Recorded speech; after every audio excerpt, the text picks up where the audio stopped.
Welcome back to our continuing series of videos on the 2013 NCAA Men's Basketball Championship Tournament, March Madness, NCAA Men's Basketball Bracketology. We're into the final region here. This is the East region, and we've talked about the South, we've talked about the Midwest, we've talked about the West, which I think has the potential to be a total clusterfuck, so let's talk about a little bit here about the East.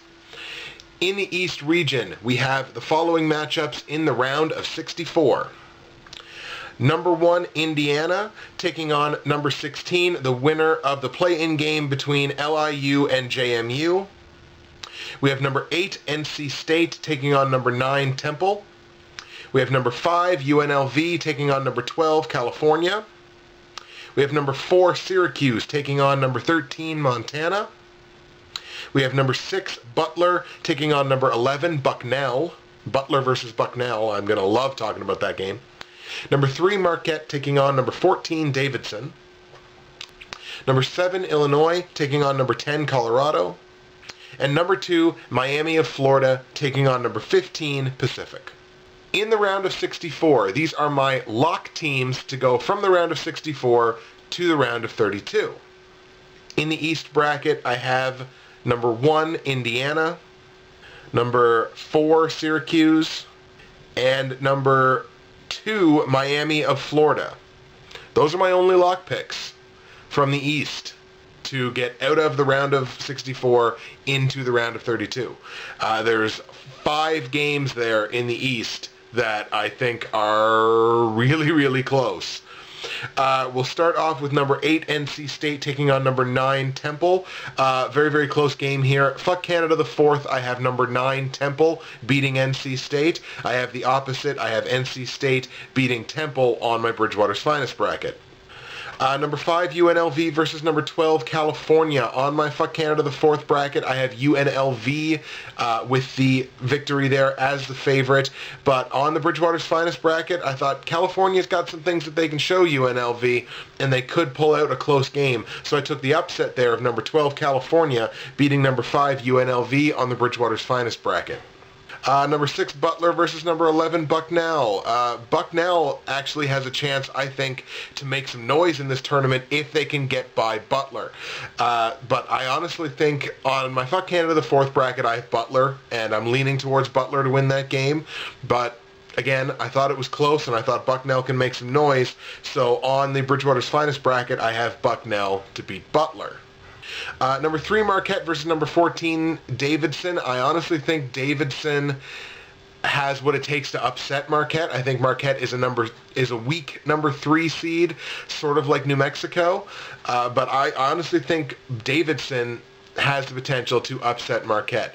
On the Fuck Canada the 4th bracket, I played it safe and I took Marquette, but on Bridgewater's Finest, I went with the upset, number 14, Davidson, and I may even be leaning that way in that game, even leaning towards taking Davidson for the upset there. And number 7, Illinois versus number 10, Colorado. On my Fuck Canada the 4th bracket, I have Illinois winning that game, but it's going to be a very close game, I think, probably decided by only a bucket or two. So I took the chance on taking Colorado in the Bridgewater's Finest bracket. On my Fuck Canada the 4th bracket, these are my round of 32 matchups. Number 1, Indiana versus number 9, Temple. Number 5, UNLV versus number 4, Syracuse.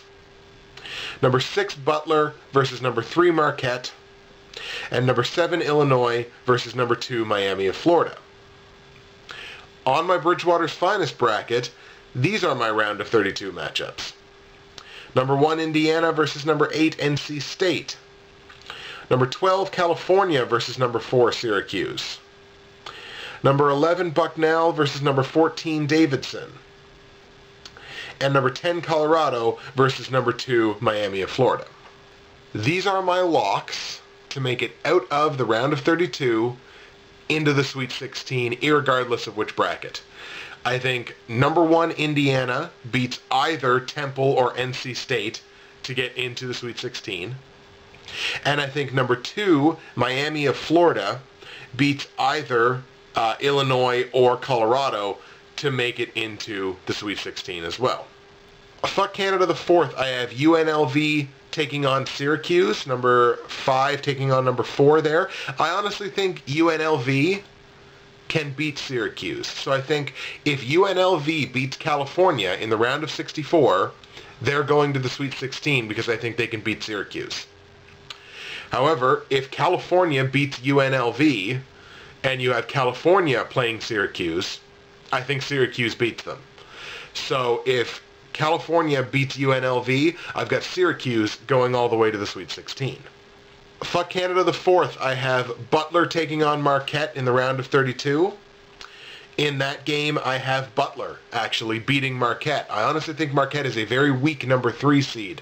So if Butler beats Bucknell and Marquette gets by Davidson, I have Butler beating Marquette to make it into the Sweet 16. However, if Bucknell beats Butler and if Davidson beats Marquette, I have Bucknell beating Davidson and have Bucknell as a number 11 seed making it into the Sweet 16. So that's another possible sort of Belmont-style bracket buster there from me that you could potentially, if things worked out that way, ride Bucknell all the way into the Sweet 16. Sweet 16 matchups line up like this. Again, on Fuck Canada the 4th, I have Indiana taking on UNLV, and I have Butler taking on Miami of Florida. On the Bridgewater's Finest bracket, my Sweet 16 matchups in the East region, I have number 1 Indiana taking on number 4 Syracuse, and I have number 11 Bucknell taking on number 2 Miami of Florida. My locks to make it out of the Sweet 16 and make it into the Elite 8 in the East region, number 1 Indiana and number 2 Miami of Florida. So I honestly think that irregardless of what happens in the round of 32 and into the Sweet 16, I honestly think Indiana and Miami of Florida come out as the 2 best representatives out of the East region to make it into the Elite 8. Now in the Elite 8, you have that game, Indiana versus Miami of Florida. I'm pretty high on Indiana there. So I honestly think Indiana beats Miami of Florida in order to win the East region and make it into the Final Four. So I think you can ride your number 1 Indiana all the way to the Final Four from the East region. If you're looking for a potential bracket buster, I think UNLV can make it to the Sweet 16. There's a path there for them to do that. I think Syracuse can possibly make it to the Sweet 16 so long as they don't have to play UNLV. I think there's a path for Butler to make it to the Sweet 16. I think there's a path potentially for Bucknell. I think the winner of that Butler-Bucknell game is going to get to the Sweet 16 no matter what. So whoever you've got between Butler and Bucknell, I think you can ride them to the Sweet 16 as well. That's going to be it for the East region. Next video, we're going to get into just reminding you of what the Elite 8 matchups were, get into the Final Four matchups, find out who I've got in the national championship game, and who my national champion is. Check out the next video. We continue our video series on the 2013 NCAA Men's Basketball Tournament.